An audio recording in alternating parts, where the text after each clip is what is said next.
में तो उनके कार्यकर्ता तैयारी कर नहीं पाए थे। परिणाम सबके सामने, कितनी सीटें लड़े और कितनी जीते हैं ये सब जानते हैं। देखिए, अपने कार्यकर्ताओं को उलझाने के लिए, उनको रिझाने के लिए, उनको फंसा के रखने के लिए भैया 5 साल तक क्या करेंगे? यही बातें बोलना ना पड़ेगा।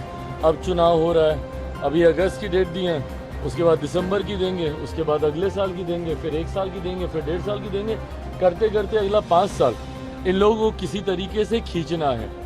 हकीकत है, और इस बात को मैं पूरी एनडीए के एक एक घटक दल के बिहाफ पर बोल सकता हूँ। जिस मजबूती से आज केंद्र में हमारे प्रधानमंत्री नरेंद्र मोदी जी के नेतृत्व में ये सरकार चल रही है, अगले 5 साल ये सरकार ना सिर्फ इसी मजबूती से अपना कार्यकाल पूरा करे, बल्कि इन 5 सालों में भी कई बड़े और कड़े फैसले प्रधानमंत्री जी के नेतृत्व में देश हित में लिए जाएंगे, जिसका मजबूती से समर्थन एनडीए का हर एक घटक दल करेगा। इस बात में अगर किसी के मन में 1% भी शंका है कि कोई भी एनडीए का घटक दल हमारे प्रधानमंत्री जी के नेतृत्व में कुछ भी आगे पीछे करने की सोच रखता है, तो इस बात को वो अपने मन से निकाल दे। सहज सबने प्रधानमंत्री जी के नेतृत्व स्वीकार किया है और उन्हीं के नेतृत्व में 5 साल ये सरकार मजबूती से अपना कार्यकाल पूरा करेगी। लगातार बिहार में लॉ और ऑर्डर को लेकर सवाल खड़े कर रहे हैं कि 3 दिनों में 40 घटनाएं घटे बिहार के अंदर। देखिए, मैं इस बात को सफाई इस बात से कतई नहीं दूंगा कि जब इनकी सरकार थी तो क्या होता था। बिहार में 90 का दशक जंगल राज के वजह से जाना इसीलिए गया क्योंकि इन लोग के सरकार में क्या होता था। दिक्कत यह है ना कि विपक्ष में जाते ही ठीक है, आप निभाइए भाई, विपक्ष की भूमिका आप निभाइए, पर सकारात्मक विपक्ष की भूमिका होनी चाहिए। आप एक ऐसी भूमिका निभाइए जहां पे लगे सरकार को कि विपक्ष भी साथ में मिलकर प्रदेश के हित की बात करता है। जब किसी बात का श्रेय लेने की बात आती है, नौकरी का श्रेय लेना होगा तो तुरंत आप हर मंच से खड़े होकर बोलिएगा। और जब पुल गिरने की बात आती है, हम लोगों ने तो भैया खड़े होकर नहीं बोला ना कि कौन सा पुल किसके कार्यकाल में बना था। हम लोगों ने तो जानकारी नहीं दी। ऐसा तो नहीं है कि भाई अभी जो 6 महीने पहले जो एनडीए की सरकार बनी है उसी में ही सारे पुलों का निर्माण हुआ।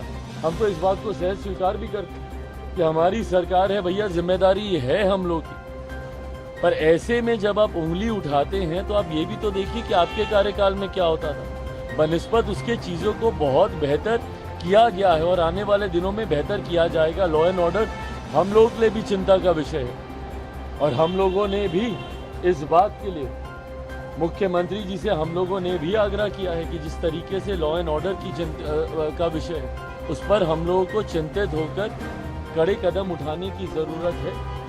पुल गिरे उसको भी लेकर हम सब चिंतित हैं कि गुणवत्ता के साथ कभी किसी तरीके का कोई समझौता बर्दाश्त नहीं किया जाएगा। पर विपक्ष की भी जिम्मेदारी बनती है कि ऐसे में सकारात्मक भूमिका निभाए। राहुल गांधी है वो आरोप लगाए थे कि रक्षा मंत्री पर कि अग्निवीर के शहीदों को मुआवजा नहीं मिला है, उस पर सेना के जवानों ने भी जवाब दिया है, ट्वीट किया कि नहीं उनको पैसा मिला। भाई, ये गलत तथ्यात्मक जानकारी सदन के पटल पर आप रखिएगा और आज की तारीख में आप सिर्फ एक सांसद की भूमिका में नहीं है ना कि आप कुछ भी आए बोले और चले गए।